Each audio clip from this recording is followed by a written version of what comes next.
Hello, guys. So, welcome to this insightful content. Yes, I always use the word insightful. Yeah, that is my mantra now. I don't know. So, this is a very spontaneous, unplanned, and session that my colleagues just came through. This is actually my roommate. So, the other guys just came to visit us, and we are just having a normal conversation. And we're like, Charlie, why not we just leverage this time to shoot a content which will be a blessing to you guys? Oh, sorry, a blessing. Yeah, a blessing. Yeah, so if you have tuned in based on the caption as it indicates, this is an F1 visa interview, experience. They're going to just share their specific and unique, yeah, pathology, yeah, experience. So let's get right into it. Tada! Energy, energy, energy, energy.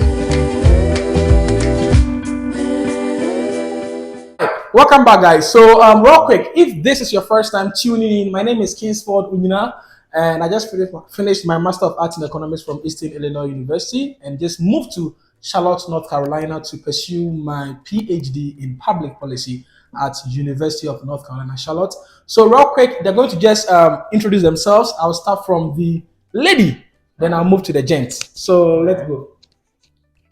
Hi everyone, my name is Juliana Kisawa Somwa, and I had my bachelor's in University of Kwame Nkrumah University of Technology and Building Technology. I'm currently doing my master's in Construction and Facilities Engineering.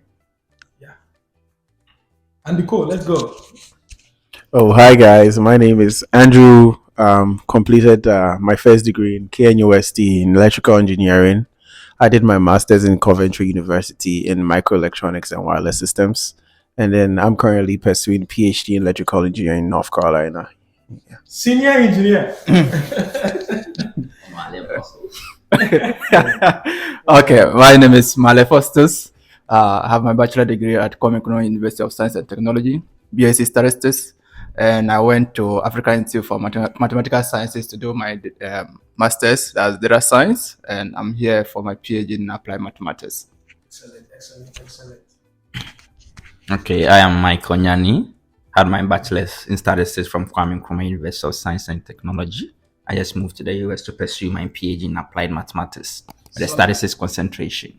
Solid. That is beautiful. So they are from KNUST, which is very popular in Ghana and also West Africa and Africa in general. Yeah. I'm the only one from University of Education, Winneba, currently here. So, guys, come and join me. Okay, come and join me. If you're watching me from UEW, come and join me very soon. So, let's get into it. So, they are going to just share one thing that stood out in their visa experience. We were just talking, and I was like, why don't I just maximize this time to just shoot this content? So, I will start with Kisiwa because her story is very unique because she went twice, and she will just share one thing that stood out for her interview process, what made her pass the second interview, right? Yeah, what was one thing that she did different that made her pass? Then I move on to the guys who just went once, and Andy too is having a very beautiful traveling experience. He also add his quota to it. So let's get into it. So Kisiwa, tell us, what was one thing that stood out to you that made you get your visa on the second attempt? It's not like absolute, but just share your advice. Okay, so there's one thing I keep telling everyone who wants to apply, that there's actually no formula to this whole visa process, right? Because the very first time I went, the same documents I took is the same documents I sent for the second one. I believe in God, so I would say that's grace that got me this far. So whatever you believe in, I guess you should go by what you believe in. There's actually no formula. That's one thing I picked from this whole visa interview thing. Yeah, but document-wise, did you do anything different? You said you didn't change anything, but like I didn't change anything. Okay, so how did you structure it then? So because I came on a partial scholarship, Excellent. I had to add a bank statement. Excellent. And it was my dad's bank statement. I guess with the amount of money they were seeing, they didn't believe that someone in Africa could get that sort of money. And at the time, my dad was retired. Mm-hmm. So I guess they were wondering, oh, how did you get this money? Mm-hmm. So the second time I went, they called the bank to verify if indeed my dad had that kind of money in his account. Yeah. So like I said, it still boils down to grace. So quickly, not to cut you short. So I think one thing I'm learning from your story is that some people just go for unknown people's statements. legit, right? So, what would be your advice for people who are going for statement whereby they've not spoken to the owner of the bank statement? Because you said they called your dad. Right, Yeah. right. If you're unlucky, like in my case, they call the bank to verify if this statement is actually for this person you have taken it from. But I guess the bank has some privacy, requirements. So they didn't actually let out the information till they consulted my dad. So it would be advisable to everyone who is trying to get a statement to consult whoever that bank statement is for and confirm the story. I mean, you understand from wherever you are to confirm the story so that when the embassy calls, you don't have any gaps. Yeah. And how long did your administrative process Oh, take? wow. The first time I got denied, I went in July. I applied in August and then I got my visa in November. Yeah. So I would say close to 4 months. All right. That's what, guys. So look at how it all went. I mean, I always say that grace is the summary of our stories, but yet still there is, a human part. As the Bible says, with men, some things are impossible. Right. So it is some things. So some things are possible. So do the possible ones that you can do on your own. All right, let's move on. So, Andy, what is one thing that stood out for you? You have traveled a while. Will you say it was a travel experience, or what is one thing that you did that really worked for you? Okay, I think for me, is honesty. Apart from being, having the grace, normally these consulars, they do the background checks on you before you even go for the interview. So sometimes they have prior information, but they just want you to prove, how legit things are. So sometimes they try and beat down your mind and, ask you, try to, let you contradict with the stories you tell them or what you put. Yes, 160. Exactly, that you are this, but sometimes they ask you exactly the same question just to see your body language. Sometimes they pretend like they are not even, looking at you. They are busy typing, or I know sometimes they monitor from their cameras, your body language. And so I always say that, I always advise people that sometimes, mostly during interviews, just be as brief and precise as much as you can. Don't talk too much. There are so many people who see people, they rehearse, they recite as to what the things they are going to say. Those things don't help. If it is not you, it's not you. But during interviews, just be yourself. Just relax and then, say, or the things or what you know to the best of your knowledge. Try and let it be as truthful as possible.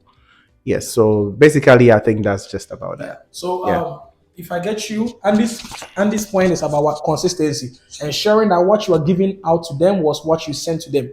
Your DS-160, your visa application portal, what information did you turn in? Ensure your answers are consistent with it. Perhaps you said you were teaching based on your DS-160. They ask you, what are you doing now? You say you are, working in, let's say, an administrative position.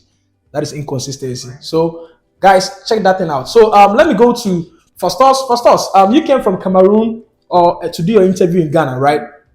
No. You did it in Cameroon. Yeah. Excellent. So your story is very different. Were you interviewed in French? If not, tell us what really stood out for you in your having an interview in Cameroon. Okay, so mine just followed the same stories as Kasiwa and then Andrews. So by the grace of God and also honesty. So when I got to the consulate, the first thing they asked me was, do you want to speak in French or in English? Wow. So I was kind of surprised for them asking me whether I want to speak in French because in the US we know that they speak in English and everything is done in English. So I said English because I don't actually know French and I can't speak French, but just a bit. So so the first thing is that when I got there and then when after I said I want to speak in English, so everything went well, but just that there was a bit confusion based on the bank statement because they gave me full funding, but there was kind of deficit. Yeah, so there was kind of small deficit, which was about 7,000. And I had a bank statement from he is going to sponsor me, and I said yes. And then they look at the bank statement, and the total was like 17K, and I have a deficit of 7K. So they were more like within a year. That means that that's going to cost me like 14K, and that means that within the next semester, the person will not be able to sponsor me again, and probably the person will go bankrupt. So that was a challenge there. But fortunately on my part, the graduate program director gave me a letter that I can use to give to the counselor in case of that such thing come. So when I got there, so I removed that letter and I said, during the what is it, summer break, yeah, because if they add that summer stipend or funding to the total amount they have given to me, it will exceed the total cost of living in during my studies. So when I gave that letter out, the woman read it, but she was still not okay with it. She was like, I still don't understand. Yeah. So she was like, nah, I don't understand. And I have to repeat everything, start all over again. And I narrated the whole story. And then she was like, now I'm still confused. Can you come again?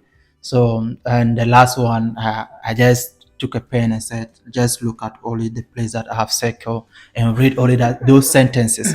Probably maybe that might be helpful. So after reading it, and then she was like, I now understand. And I think probably the last thing she would just ask me was, after my studies, what are my post plans? And I think that was all. Yeah. So it was really not difficult. It was the same normal process, but just that sometimes maybe some other things will come in, just like mine, because of the bank statement. And she was really looking at the total amount the person will be funding me within a year, instead of it. But she also did not also consider that the person will continue to work and he will continue to earn some cash. Yeah. But I think by the grace of God, I was able to make it through. Yeah. That is a very, unique story that I've also heard. So, guys, people say that your statement should be like, you should have a statement that is twice your deficit. If it is twice, it's even, it's a plus to you. But it's always difficult. The statement is always difficult to come by. So try. If all that is being equal 1.5, so that means you have like the total amount and half of it for the first year, if at the barest minimum. But I would always go for twice the amount of that money in the statement, right? So let's get into it. Michael, tell us your story. What was one thing that this guy here also had some crazy findings? I'll bring him here to share his story later. So Mike, just in a minute or two, as we wrap up, what is one thing that stood out to you in your story when you went to the consular? Okay, I think to begin with, mine was quite an interesting one. I don't know if you've been in a situation whereby you have some friends that all of them have actually gone for their visa interview and it's approved. You're all moving to the US. But here comes the situation, you are the only one left out. You are the only one to go and face the view. But the love I had from these friends was very massive because they actually took me to the embassy, actually supported me in any way they can. Normally, whenever you want to go for the visa interview, you script some things out, some possible questions that actually come out.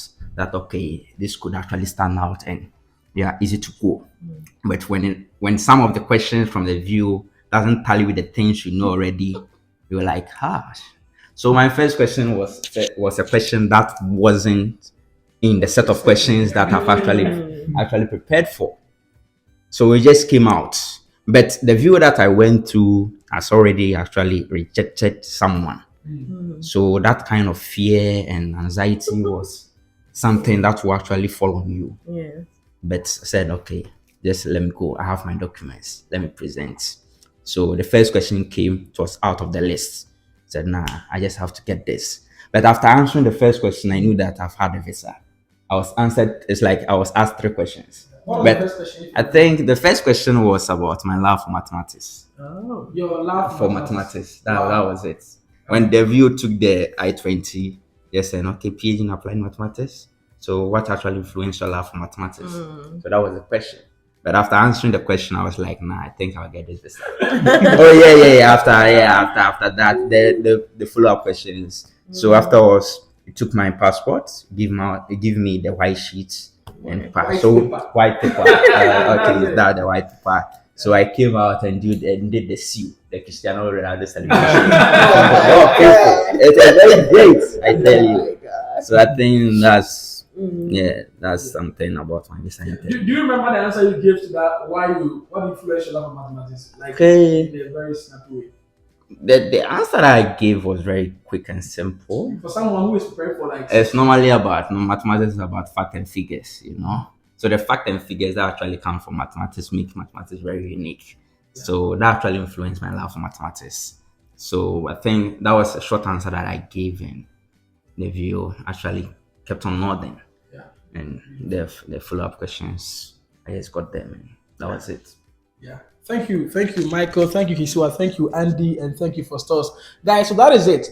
These are their unique stories. You realize that everybody had a different interview. I've shared my story. Find time, go and watch it. Myself, I had a group that we were going through in rigorous interview session. But when I got there, it was yes, no, yes, no, and I had my visa. So there is no pattern to it. Look at Foster's own. He had to circle a portion for the viewer to read. So don't believe what they're telling you. Always just prepare. When you get there, it is a conversation. Relax. Breathe in, breathe out, pray, and you'll be fine. Guys, any final words? Who want to go? I want just one person who believes he's having a very solid final words for the people. Myself. Okay, sure. Yeah, I think that you should be very honest, and then whatever you believe in, go to him before you go to the interview. Excellent. Whatever you believe in. So on this channel, the journey of hope, as I said recently, hope to me is the mess. It is a person of Jesus. So that is my mantra. It is not just a feeble belief in it, just in the universe or anything. It is embodied in the personality of Jesus. So guys, we wish you all the best. Go and excel this year. Congratulations in advance from me to you all. Bye bye. Energy.